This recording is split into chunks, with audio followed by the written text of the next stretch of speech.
To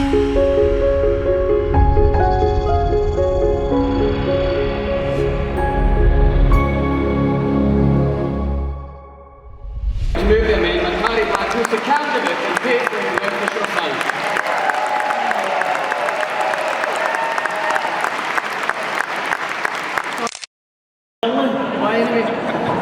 The last time that I spoke at conference, I argued that the SNP had an opportunity, like never before, to be the party that could earn the title as the party of social justice.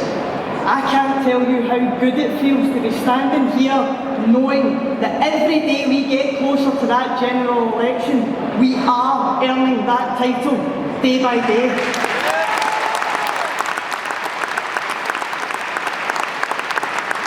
We can proudly say that we are the only party at the forefront of this election who would rather spend money on childcare, on healthcare, on education, rather than spend it on renewing nuclear weapons to sit on the Clyde and rust.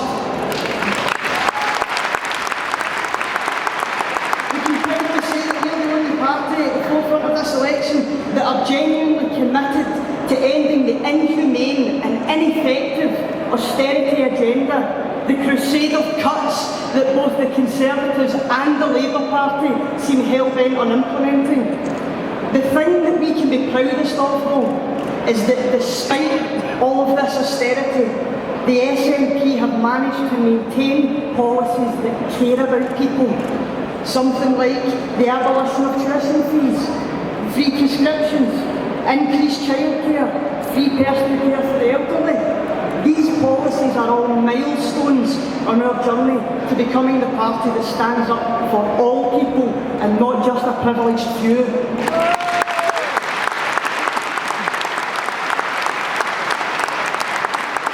However, the next step on that journey is to ensure fair and decent working conditions for all people. For society to work, there has to be a recognition that every single person and every single job is something of value and is important to our society. For too long there has been a culture of treating people as disposable commodities that can be easily dismissed at the drop of a hat. For too long, people and their skills, whatever they may be, have been undervalued and taken for granted by too many employers through the means of zero-hour contracts. No worker, no person should ever be made to feel as though they are inadequate. They should never be made to feel as though they are expendable.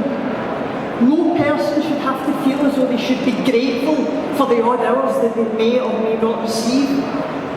Just on Thursday there, David Cameron admitted himself that he could not survive on a zero-hours contract. So why then does he expect anyone else to survive?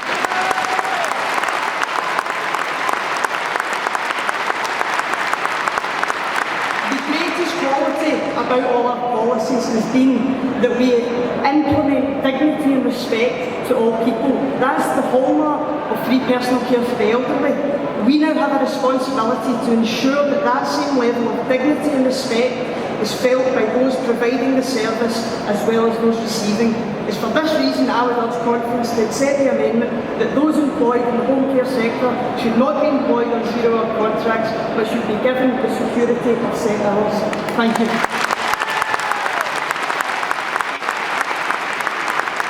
Thank you.